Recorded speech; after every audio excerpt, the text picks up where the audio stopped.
Okay, let's get started. Hi, everyone. My name is Candace Roberts.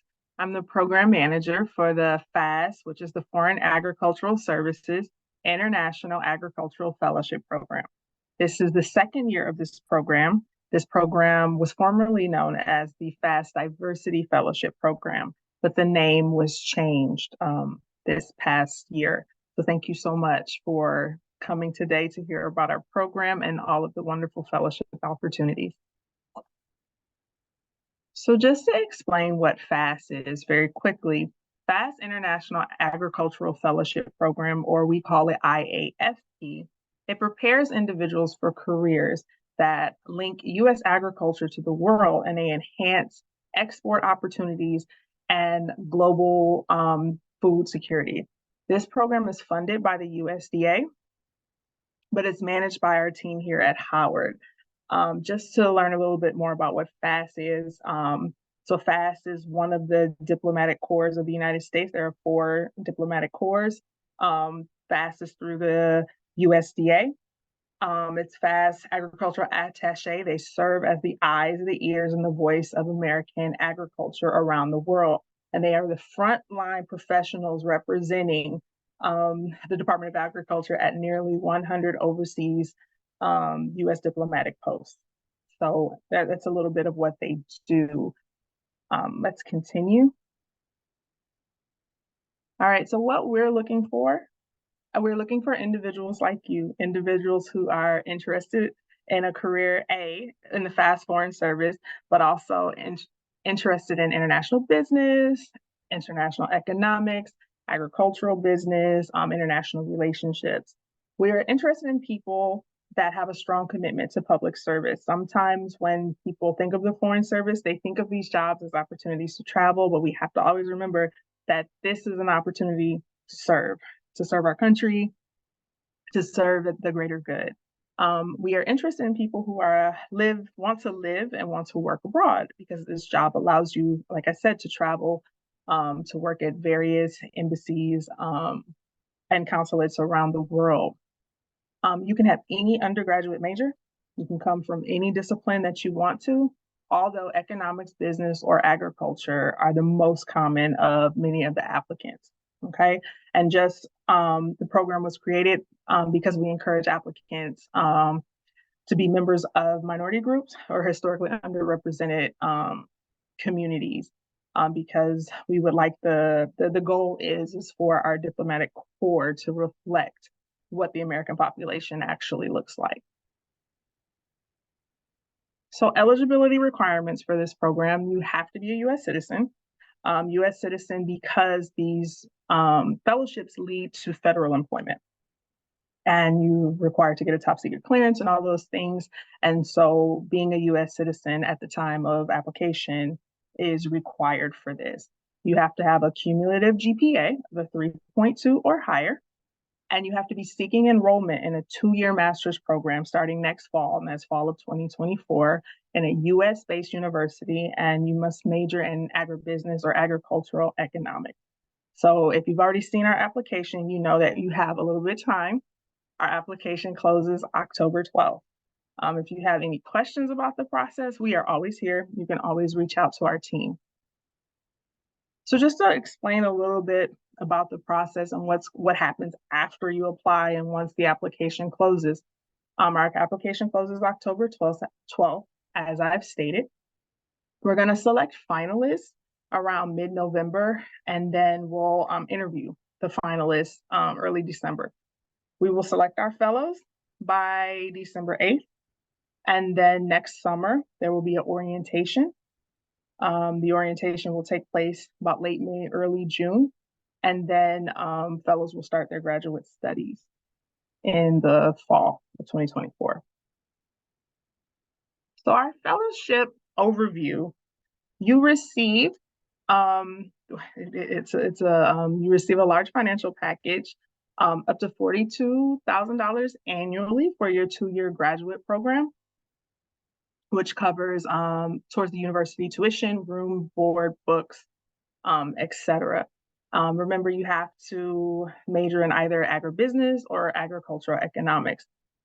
This So it includes the tuition, but you also get a stipend of $18,000 annually. You'll have an orientation the first summer. So once you're selected and we do your onboarding, like we said, the orientation will be in May or June, between May and June. And you will come to DC. You will do the orientation with us, and then you will participate in a 10-week domestic internship. And that internship will be at the USDA. And you will do that over the course of the summer prior to entering grad school. You will start your graduate studies. You'll complete your first year of graduate studies. Your second summer in the program, you will be sent to an embassy or consulate around the world, and you will do a 10-week internship, and that's the summer of 2025. You will also receive a mentor, someone who is a FAS Foreign Service officer who is already working in this arena, who is already living this lifestyle, and they can help guide you through this entire process and even mentor you as you continue on throughout a career in the Foreign Service if you are selected. Also, once you finish the 2 years of graduate school, there is a 5-year commitment. So there's a 5-year work contract. You are obligated to work with the USDA as a FAS Foreign Service officer.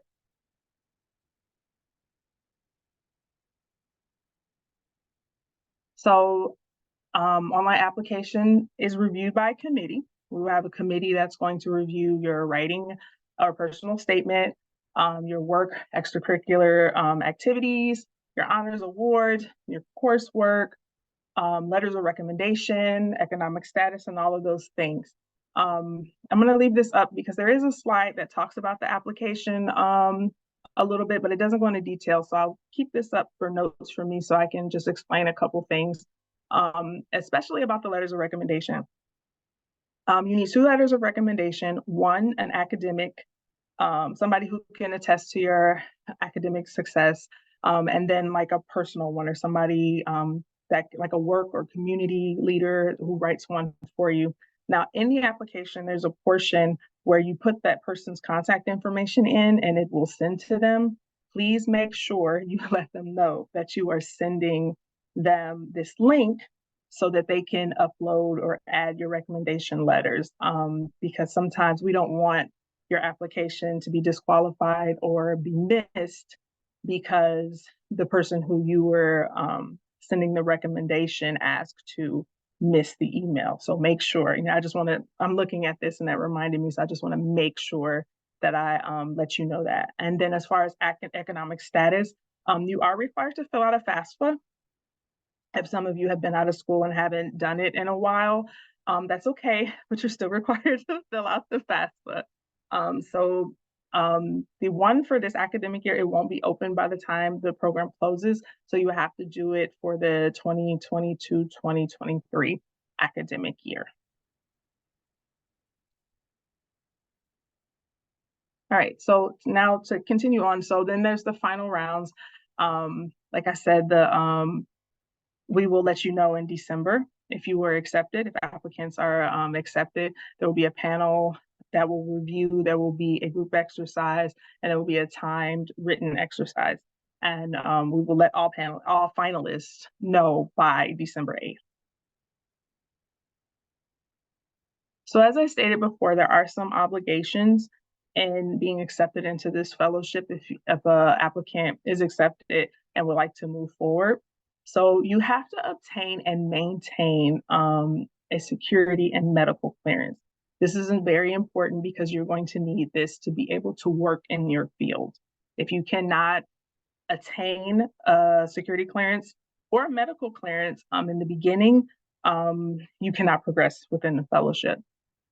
You have to maintain your GPA. You have to maintain a 3.2 cumulative GPA throughout the course of the program.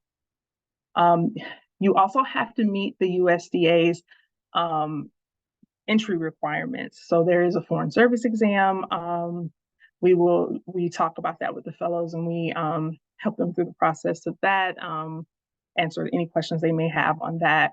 And once you have completed your obligations with us, you've completed graduate studies, and you've completed your fellowships, then there is a 5-year service obligation. You have to complete employment. So remember when you're filling out your application, remember you log in, follow the instructions. I want to make sure I reiterate, follow the instructions. You don't want to miss anything and have an application rejected because you missed something from not reading. You have to fill out the application in its entirety. There you can't skip anything, and make sure you upload all of the required documents. That's another one. Someone may accidentally not upload a transcript, or they might miss, oh, I forgot to upload my identification. So make sure that you read the instructions, fill out the complete application, and upload everything. If you haven't started an application yet, this is what the page, you go to apply.fasfellowship.org and you click on register where it says register right here, and then you start the application. And then once you register, this is what it looks like. And when you go create an application, it'll show right here, the fellowship. So FAS International Agricultural Fellowship Program. The next page, when you go, there will be boxes at the top and you just go through and fill out. So the first page is eligibility. It's asking those questions. Are you a U.S. citizen? Your GPA, things like that. And then you progress and it's like your details, what's your name, address, academic records, so you have to make sure you go through every single page and make sure you answer everything in its entirety. So like I said, the application does close on the 12th, so you have plenty of time. And if you have any questions about anything, you can reach out to me. My name is Candace Roberts, as I said, or you can reach out to the Program Director of Diplomatic Fellowships, Patricia Scroggs. If you guys have any questions, I'm going to let you ask questions in a minute. I also just want to point out that the FAS Foreign Agricultural International Agricultural Fellowship Program is just one program under the umbrella of diplomatic fellowships at Howard University. And right now, all of the applications are open. So the Pickering and Rangel program are programs with the Department of State, their foreign service. Those programs are essentially the same. It's the same dynamic of what I just explained to you about graduate school and the 5-year commitment and having to be a U.S. citizen and needing to attain a clearance. The only difference is with the Rangel program, the first summer you do your internship on the Hill. And with the Pickering program, you do your internship at the Department of State. The second summer, with all of these programs, you go and you do your internship at an embassy or consulate overseas. So it's a wonderful opportunity if you're not interested in agriculture, but you're still interested in diplomacy. The Department of State fellowships are open. The Rangel program is open until September 28th, so it's not as much time. And the Pickering closes on the 21st, so there's only a few days to get the application together. The Payne program is a fellowship program with USAID. Like I said, it's very similar. The structure of the program is exactly the same. Payne's in first summer internship is also on the Hill, and then the second one is at an embassy or consulate overseas. And so if you're interested in development, this is a program for you too. I thank you so much for letting me speak to you about this. And if any of you have any questions, feel free. The floor is open. I do have a question. Oh, I'm sorry. Saw someone else raise. No, it's okay. We have a small group, so everybody can ask all their questions. Okay, so I'm super interested in the agricultural fellowship program, but unfortunately this summer I have another internship, so I'm hoping to apply maybe next year for this program. And I was wondering if you have any recommendations on like things I should be doing now to make my application more competitive down the road, or just things like that. I'm going to be super honest. Like we would just really love your application. As I said, this is a very new program. This is only the second year of this fellowship program. And we are just trying to get interest in the program and get people to fill out the application and actually complete the application And I always joke with people about when they're filling out the application saying, oh, how can I be competitive? It's like church. It really is. Come as you are. Everyone is different and they have many different things that they can contribute to the Foreign Service. You always have to remember that in these jobs, with all of the foreign services, with the Department of State, with USAID. I always joke and say these jobs, they're sexy because you get to travel and you get to live in all these different places and do these things. But it really is service. You really are serving your country. You are supporting and working towards American interests abroad. And you are helping US citizens who are outside of the country. So, just remember that when you are filling out your application, and please be yourself. I want you to come to the table with your experiences, your very unique experiences. Okay, awesome. Thank you. You're welcome. Is there anyone else? Yes, Khalil. Yeah, thank you so much for giving us the information that you did Yeah, no today. problem. My name is Khalil. My curiosity in this program is mostly about the nature of the work with the Foreign Agricultural Service. Your information gives language like promoting the interests of U.S. agriculture, enhancing export opportunities. My interest is in promoting sustainable agriculture, and creating like a more resilient food system. Yeah. I'm wondering if I'll be able to like pursue my own interests in agriculture and the world that I want to see, or if advancing or promoting US agriculture means just promoting the interests of the USDA, essentially. Well, this is what I want you to do. So if you go to FAS.USDA.gov, it breaks down the various programs underneath the umbrella of FAS and what they do. FAS works with trade policy. They work on marketing and development. They work on export assistance, data analysis, and food security. They work on food security with countries all around the world. So if that's something that you're interested in, like I said, the PAIN program with USAID, they also do development projects, and there are a lot of people who have the same interests as you, and they go over to PAIN. They go over to the USAID to do more development projects. Okay. Cool. Yeah, but so we have something for everybody. Yeah. I guess I was just mostly wondering, like, yeah, what is like the flexibility of the work? Like, do we just get like project assignments and essentially be like. You have to remember that you bring the work too. Mm-hmm.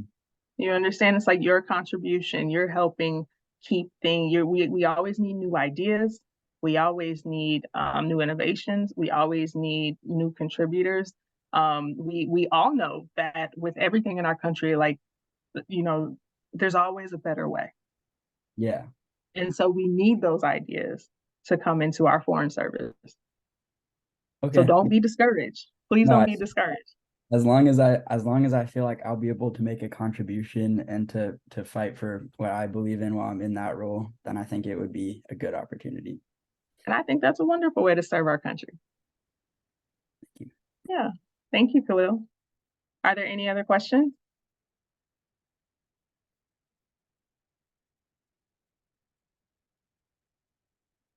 I did have one more actually. Yeah, go ahead. This is more logistical, but when you say you have to be seeking enrollment, my seeking enrollment would be like probably contingent on if I knew I was going to be getting funded. So is it okay to start applying after you get the scholarship? So look, that's a perfect question. I thank you so much for asking that question, because you do not need to be enrolled in graduate school. You don't even need to be accepted. You don't even need to have filled out an application. Once you find out that you're accepted into this program, you take that little letter and you apply to graduate school and you say, hey, I was accepted into this fellowship.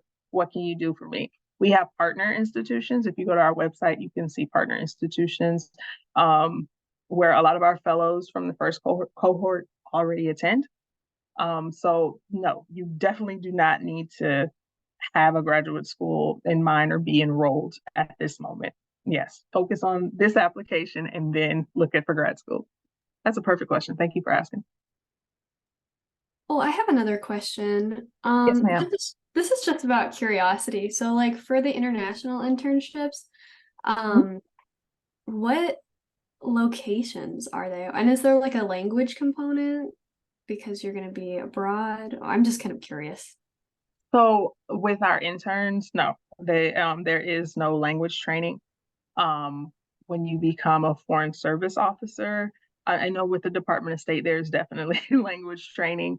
It depends on what you're doing and how long you are there for USDA to provide language training as far as where you go, like I said, you go where you're needed.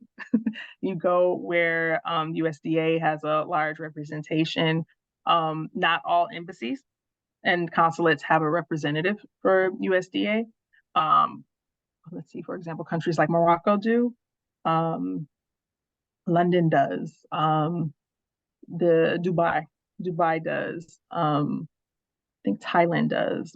So there, not every embassy has a USDA representative, but like I said, there are over 100 places you can go. Okay, that's So really interesting. Thank you. yeah, you're welcome. Are there any other questions? You guys, you guys are the only three that showed up, so you have me.